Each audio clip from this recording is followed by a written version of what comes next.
Hello दोस्तों, कैसे हैं आप सब लोग। आशा करती हैं अच्छे होंगे। हमारी आज की कहानी का नाम है जेवर।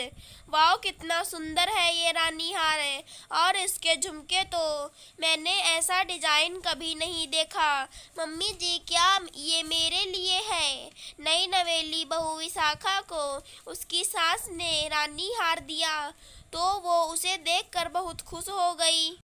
हाँ हाँ बहू, ये तुम्हारे लिए ही तो है। ये मेरे सारे जेवर आज नहीं तो कल तुम्हारे ही तो हैं। तुम्हें पसंद तो आया ना। अनुराधा जी ने पूछा।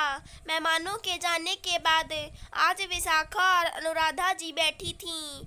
अभी अनुराधा जी की ननद नहीं गई थी तो वो भी वहीं बैठकर चाय की चुस्कियां ले रही थी। वो भी मुस्कुरा कर बोली, बहू ये तो इस घर की परंपरा है ही। बहू को समय समय पर जेवर दे दिए जाते हैं। विशाखा ने उठकर सास और बुआ जी के पैर छुए और रानी हार का वो डिब्बा अपने कमरे में रखने चली गई। एक दो दिन बाद बुआ जी वापस अपने घर चली गई। उनके जाने के अगले दिन अनुराधा जी ने विशाखा को बुलाया और कहा, बहू वो जो जेवर मैंने तुम्हें दिए थे वो मुझे दे दो, मैं संभाल कर रख दूंगी। लेकिन मम्मी जी, आपने तो कहा था कि वो जेवर मेरे हैं। इतने सुंदर जेवर अपने हाथ से जाते देख विशाखा को बहुत दुख हो रहा था। हाँ तो वो इस घर के जेवर हैं। जब तुम्हें जरूरत हो तो मांग लेना, मैं दे दूंगी। अब नई नई बहू क्या बोलती। विशाखा ने सारे जेवर लाकर सासू माँ को दे दिए। जब भी विशाखा को कहीं जाना होता तो वह सासू माँ से जेवर मांगती तो वो लाकर में रखा होने का बहाना बना देती। करीब 2 महीने बाद बुआ जी के बेटे की शादी थी। विशाखा शादी में गई तो बुआ जी बोली, विशाखा बहू, तुमने वो रानी हार क्यों नहीं पहना। उसे क्या तिजोरी में रखने के लिए दिया गया है। वो बुआ जी, मम्मी जी ने वो सारे जेवर वापस ले लिए हैं। लेकिन क्यों, वो तो भाभी ने तुम्हें दे दिए थे। तभी अनुराधा जी कमरे में आ गईं। भाभी, अगर आपको बहू से वो जेवर वापस लेने ही थे तो आपने उसे दिए ही क्यों थे। दीदी, मैंने अपने दिए हुए जेवर ही तो वापस लिए हैं। जो जेवर उसके मायके से उसे मिले वो तो मैंने हाथ भी नहीं लगाया। लेकिन आपने ऐसा किया ही क्यों।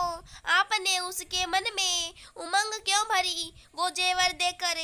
दीदी, बहू को अपनी तरफ से जेवर देने पड़ते हैं। सबके सामने दिखाना पड़ता है कि हमने बहू को कितने और कैसे जेवर दिए। अभी बहू इतने जेवरों को की जिम्मेदारी निभाने के लायक नहीं है।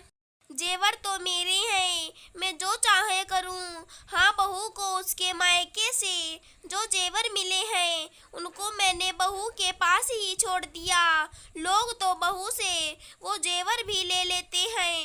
भाभी, कितनी छोटी सोच है आपकी। अगर आपको उसे जेवर देने ही नहीं थे तो आपको दिखावा भी नहीं करना चाहिए था।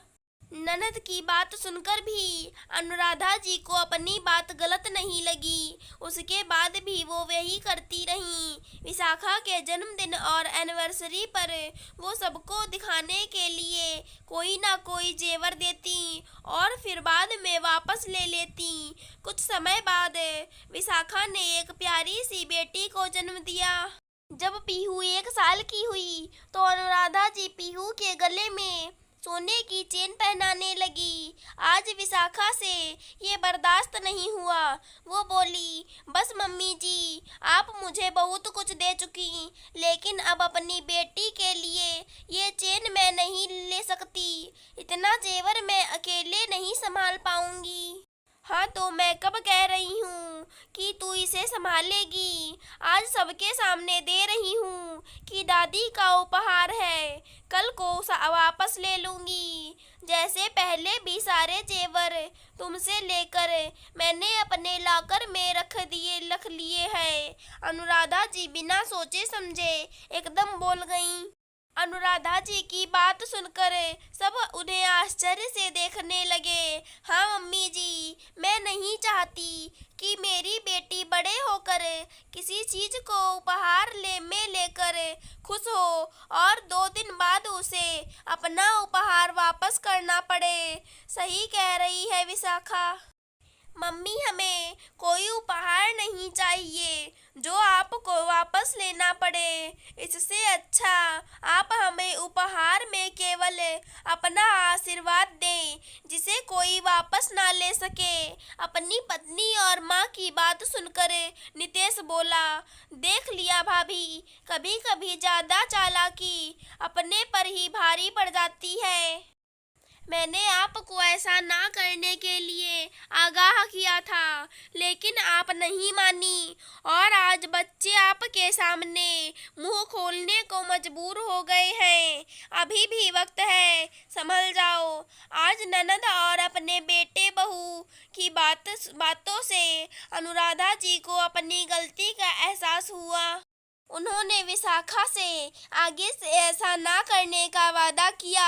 अगर हमारी आज की कहानी पसंद आई हो तो चैनल को सब्सक्राइब करें। धन्यवाद दोस्तों।